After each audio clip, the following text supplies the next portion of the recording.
Apakah membeli rumah dengan KPR itu riba dan setiap bulannya saya harus membayar ke bank meskipun saya memakai bank syariah? Solusinya juga Ustaz. Tentu saja kalau bank syariah, Allahu alam, setahu saya mudah-mudahan tidak ada masalah. Mudah-mudahan tidak ada masalah. Tapi antum pastikan beberapa hal.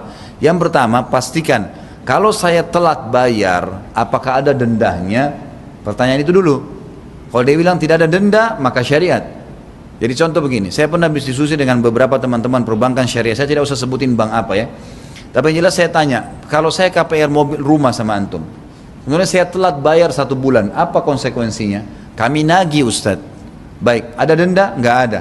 Baik, bulan kedua kami nagih, bulan ketiga kami nagih. Kalau juga tidak ada, kami datangi rumahnya, telepon, juga betul-betul mentok tidak ada orang ini, maka kami blacklist dia. Nggak boleh lagi lanjutin KPR itu, kemudian tempat itu rumah karena suratnya ada di bank, disita, kemudian dilelang, dijual, haknya dia yang sudah dia bayar dikembalikan. Misal berapa bulan dia sudah cicil nih, dikembalikan. Rumah diambil full oleh bank, gitu kan? Seperti itu. Kalau begitu saya bilang sesuai dengan syariat. Tapi kalau ada denda, makanya jadi tanda tanya, gitu kan? Cuman minimal teman-teman sekalian, kalaupun ada hal yang berhubungan dengan denda, sebab saya pernah dikirimin link. Kalau tidak salah berhubungan dengan fatwa MUI tentang adanya denda kalau orang telat. Saya tidak tahu dari mana dalilnya masalah itu. Mudah-mudahan teman-teman tidak salah. Tapi minimal ada statement ulama gini. Ij'al bainaka wa baina nari alima. Jadikan antara dirimu dengan neraka seorang alim. Kalau ada fatwa di situ, dia berani mengeluarkan fatwa seorang alim ulama, maka lalu kita kerjakan, kita akan aman dari api neraka karena dia yang bertanggung jawab. Bank-bank syariah punya majelis syura. Ada ulama-ulamanya dari MUI segala yang mengatur, memfatwakan ini boleh atau tidak boleh masalah program. Jadi kalau kita orang awam ikut di situ dengan adanya fatwa mereka, maka kita akan aman.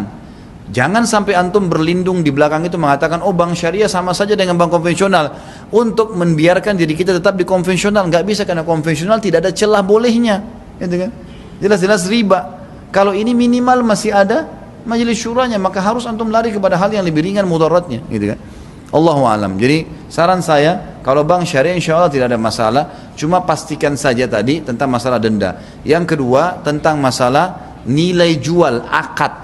Akadnya itu apa? Utang piutang atau transaksi jual beli. Kenapa saya suruh tanya ini?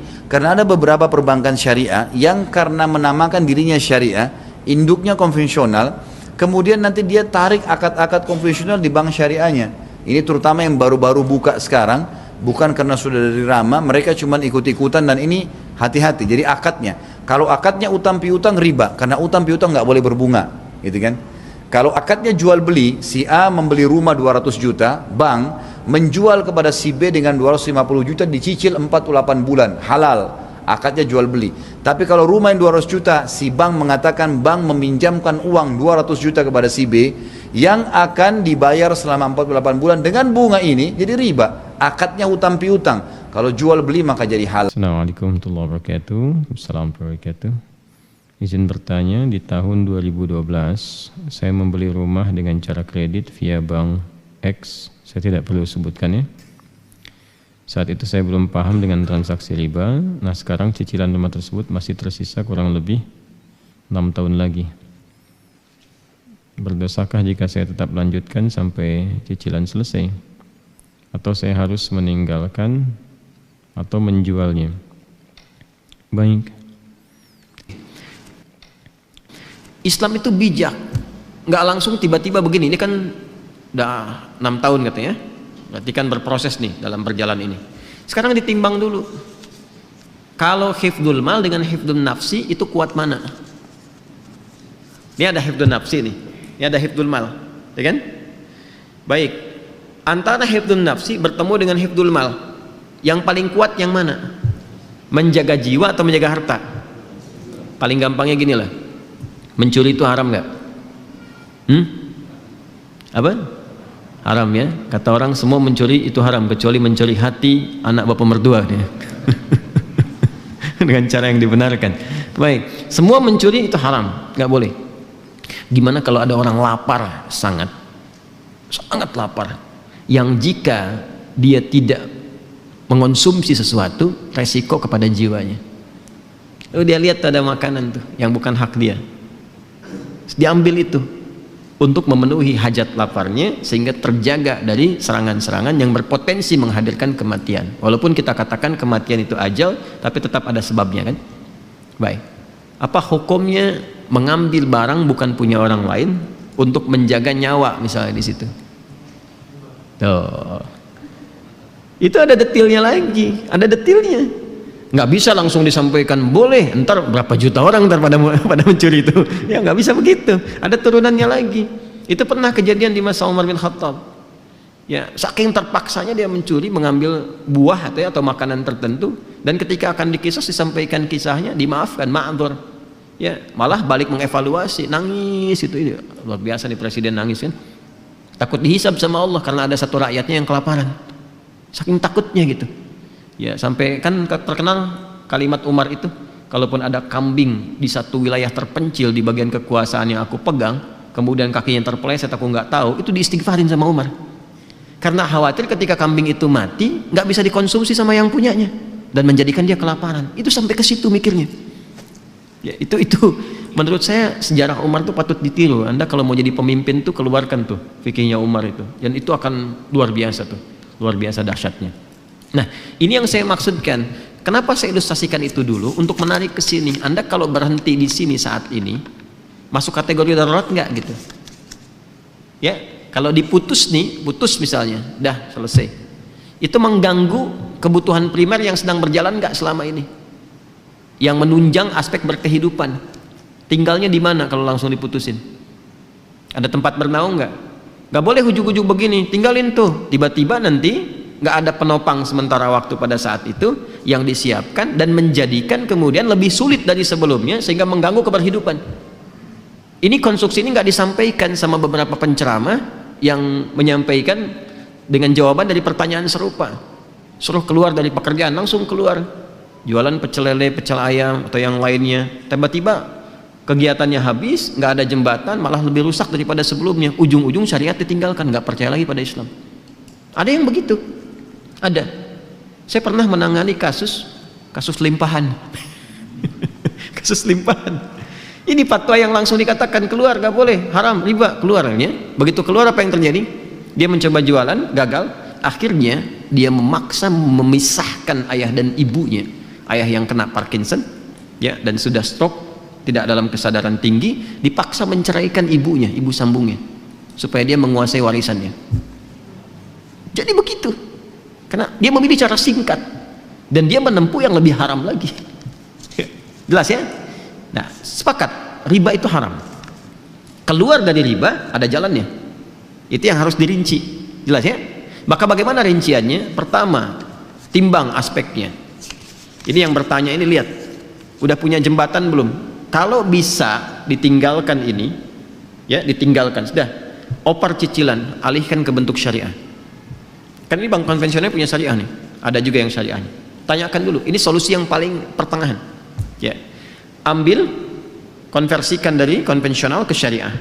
Nanti dinilai oleh syariah nih, yang sudah berapa. Biasanya syariah itu akadnya langsung jual beli nanti.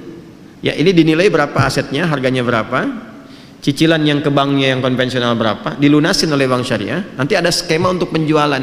Dari penjualan itu terjadi akad yang dibenarkan. Setelah akadnya terjadi, lanjutkan cicilan, itu jalan tengahnya. Jelas? Nah, lalu bagaimana status riba yang sebelumnya? Dengan ketidaktahuan, setelah itu tahu, Masya Allah, lanjutkan ayatnya. Ya, lanjutkan ayatnya. Yang ke kalimat Ya ayyuhalladzina amanu taqullaha wa dharu ma baqiya minar riba. Ada? Terus sampai ke bawah, sampai ada karangan falahu ma salafa wa amruhu ilallah. Ada ayatnya? Terus sampai ke bawah, terus sampai walahu ma salafa wa amruhu ilallah. Ada ayatnya? Baik, jika ada yang sudah terjebak kepada riba, kemudian dia mau berpaling, bertobat, yang sebelumnya karena tidak tahu, ketika dia putus itu, yang sebelumnya terampuni oleh Allah Subhanahu wa taala. Ma'dzur, diampuni. Serahkan, kata Allah, urusannya kepada Allah. Sudah, Allah maafkan, itu selesai, sekarang perbaiki. Nah, kalau mampu dilakukan itu, konversikan dari konvensional ke syariah. Plus dari syariah nanti dinilai, teruskan cicilannya. Kalau susah, tidak ada dan sebagainya, lihat dulu nih. Lihat dulu.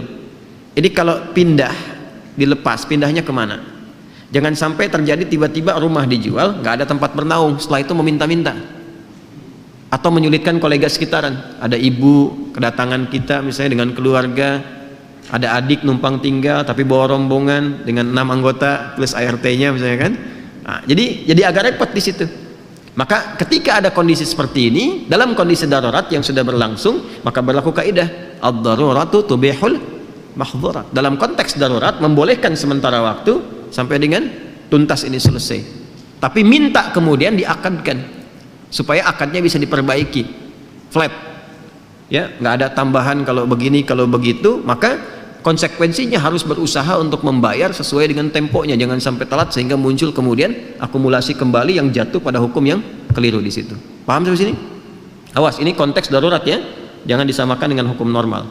Kalau bisa kemudian kita dapat alternatif, saya pengen keluar dari sini, betul-betul keluar. Oke, saya mau beli rumah kecil aja sementara, atau rumah dengan standar yang sama di tempat yang agak berbeda, ya, yang nilainya bisa lebih murah untuk dibeli tapi keadaan rumahnya nyaman serupa gitu, dan cukup ketika dihitung nih kalau dijual, alhamdulillah dapat yang ini, nikmat dijalani, bebas dari riba, dan bisa diputus di sini, bisa disolusi.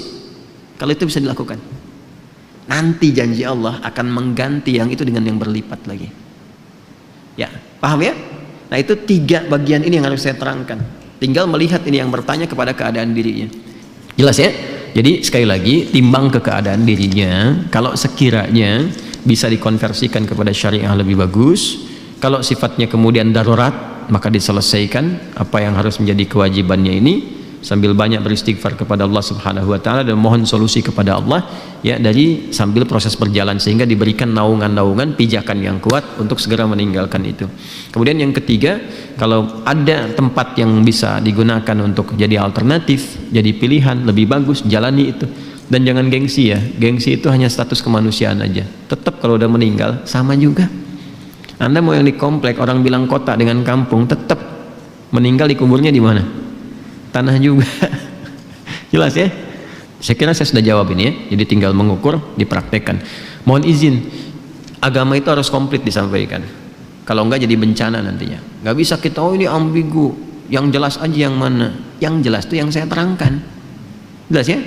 Yang jelas itu yang saya terangkan. Nanti pilih di mana yang paling berkesesuaian untuk kita saat ini, itu yang ditempuh. Itu jadi jembatan. Paham? Baik.